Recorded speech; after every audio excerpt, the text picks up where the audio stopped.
ಕೆಆರ್ಪೇಟೆ ಪಟ್ಟಣದ ಬಿಜಿಎಸ್ ಕಾಂಪ್ಲೆಕ್ಸ್ನಲ್ಲಿರುವ ಮಾಧ್ಯಮ ಸ್ಟುಡಿಯೋ ಕಚೇರಿಯಲ್ಲಿ ಇತ್ತೀಚೆಗೆ ಆತ್ಮಹತ್ಯೆ ಮಾಡಿಕೊಂಡ ವರ್ಷಿತ್ ಕುಟುಂಬಸ್ಥರು ಪತ್ರಿಕಾಗೋಷ್ಠಿಯಲ್ಲಿ ಮಾತನಾಡಿ, ಕೆಆರ್ಪೇಟೆ ತಾಲೂಕಿನ ಬಹುಕನಕೆರೆ ಹೋಬಳಿಯ ಕುರುಬರಹಳ್ಳಿ ಗ್ರಾಮದಲ್ಲಿ ಪ್ರೇಯಸಿಯ ಮನೆಯವರ ಕಿರುಕುಳಕ್ಕೆ ನೊಂದು ಡೆತ್ ನೋಟ್ ಬರೆದು ವರ್ಷಿತ್ ಎನ್ನುವ ಯುವಕ ಆತ್ಮಹತ್ಯೆ ಮಾಡಿಕೊಂಡಿರುವ ಘಟನೆ ಶುಕ್ರವಾರ ನಡೆದಿದೆ. ಮೈಸೂರು ಮೂಲದ ರೇಖಾ ಎನ್ನುವ ಯುವತಿಯನ್ನ ವರ್ಷಿತ್ ಪ್ರೀತಿಸ್ತಾ ಇದ್ದ.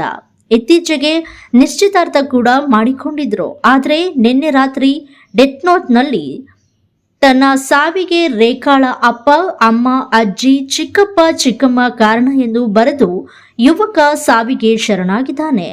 ಈ ಬಗ್ಗೆ ಕೆಆರ್ಪೇಟೆ ಗ್ರಾಮಾಂತರ ಪೊಲೀಸ್ ಠಾಣಾ ವ್ಯಾಪ್ತಿಯಲ್ಲಿ ಪ್ರಕರಣ ದಾಖಲಾಗಿದೆ.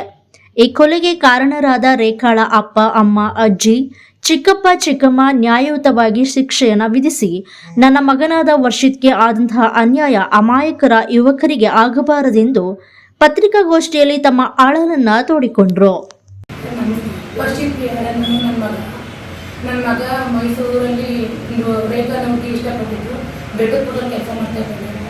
ರೇಖಾ ನೌಕರಿಗೇನೋ ಅದಕ್ಕಿಂತ ಏನೋ ಕಾರಣದಿಂದ ಕಳ್ಕೊಂಡು ಅವನಿಗೆ ಮಾನಸಿಕವಾಗಿ ದೈಹಿಕವಾಗಿ ಅಪ್ಲೈ ಮಾಡಿ ಅವರೇ ಆಸ್ಪತ್ರೆಗೆ ಅಡ್ಮಿಟ್ ಮಾಡಿ, ನಾನು ಆ ವಿಚಾರನ ನನ್ನ ತಮ್ಮಗೆ ಮತ್ತು ನನ್ನ ದೊಡ್ಡ ಮಗ ಅವ್ರಿಗೆ ಹೇಳಿರ್ತೀನಿ.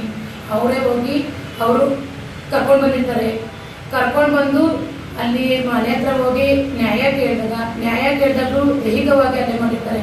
ನನ್ನ ತಮ್ಮನೇನು ಮಾಡಿರ್ತಾರೆ. ನನ್ನ ಚಿಂಟು ಏನಿರ್ತಾನೋ ಪೆಟ್ ನೇಮ್ ಚಿಂಟು ಅಂತ, ಅವ್ನು ಚಿಂಟುಗೆ ಏನು ದೈಹಿಕವಾಗಿ ಅಲ್ಲೇ ಮಾಡಿರ್ತಾರೋ ಅಲ್ಲಿಂದ ಸಮಾಧಾನದಿಂದ ಕರ್ಕೊಂಡು ಬಂದಿರ್ತಾರೆ. ನನ್ನ ದೊಡ್ಡ ಮಗ ಮತ್ತು ನನ್ನ ತಮ್ಮ ಸಮಾಧಾನದಿಂದ ಕರ್ಕೊಂಡು ಬಂದು ಬೆಳಗ್ಗೆ ಅಜ್ಜಿ ನೋಡಬೇಕು ಅಂತ ಅಂದಾಗ ಕುರ್ಬಡಿ ಇವತ್ತು ಕರ್ಕೊಂಡ್ಬರ್ತಾರೆ. ಕುರ್ಬಡಿ ಕರ್ಕೊಂಡು ಬಂದು ಏನೋ ಸಮಾಧಾನದಿಂದ ಮಾಡು, ಬೆಳಗ್ಗೆ ನಾನು ನಿಮಗೆ ನ್ಯಾಯ ಒದಗಿಸ್ಕೊಡ್ತೀನಿ ಕಣಪ್ಪ ಅಂತ ಹೇಳಿರ್ತಾರೆ. ಹೇಳಿ ಹಂಗೆ ಏನು ಬೆಳಗಾನ ನಿಂತ್ಕೊಂಡಿರ್ತಾನೆ. ನನ್ನ ಅಕ್ಕನ ಮಗ ಮನ್ಗಿರ್ತಾನೆ. ಆ ಮನ್ಗಿರೋ ಟೈಮಲ್ಲಿ ನನ್ನ ತಮ್ಮ ಎಲ್ಲ ಕೆಲ್ಸಕ್ಕೆ ಹೋಗಿರ್ತಾನೆ. ನನ್ನ ಮಗ ಚಿಂಟು ಹೋಗಿ ಏನಿಗೆ ಶರಣಾಗಿರ್ತಾನೆ ಅಂದರೆ ಅವನಿಗೆ ಮಾನಸಿಕವಾಗಿ ದೈಹಿಕವಾಗಿ ಅನ್ಯಾಯ ಆಗಿರೋದ್ರಿಂದ ನೋವನ್ನ ತಡೆನಾರ್ತಾನೆ. ಡೆತ್ ನೋಟಿಸ್ ಬರ್ದು ಸತ್ತಿರ್ತಾನೆ. ಡೆತ್ ನೋಟಿಸಲ್ಲಿ ತನ್ನ ಪ್ರೇಯಸಿ ನಿರಂತರಾಗಿ ನನ್ನ ಸಾವಿಗೆ ನನ್ನ ರೇಖಾ ಫ್ಯಾಮಿಲಿ ಅಪ್ಪ, ಅಮ್ಮ, ಅಣ್ಣ, ಚಿಕ್ಕಮ್ಮ, ಚಿಕ್ಕಪ್ಪ, ಅಜ್ಜಿ ಕಾರಣ ಅಂತ ಬರ್ದಿರ್ತಾನೆ. ಬರ್ದಿರೋದನ್ನ ನಾವು ಅದೇ ಸ್ಟೇಷನ್ಗೆ ವರದಿ ಒಪ್ಪಿಸಿರ್ತೀವಿ.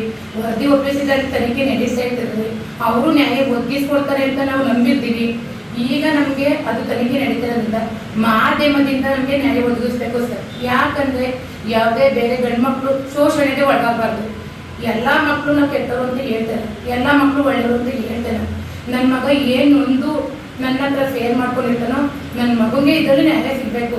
ಯಾಕೆ ಅಂದರೆ ಅವನು ಬೇರೆದ್ದು ಒಳ್ಳೇದು ಮಾಡ್ತಾನೆ ಬಂದ. ಅವನಿಗೋಸ್ಕರ ಅವನು ಏನು ಒಳ್ಳೇದು ಮಾಡ್ಕೊಂಡಿಲ್ಲ.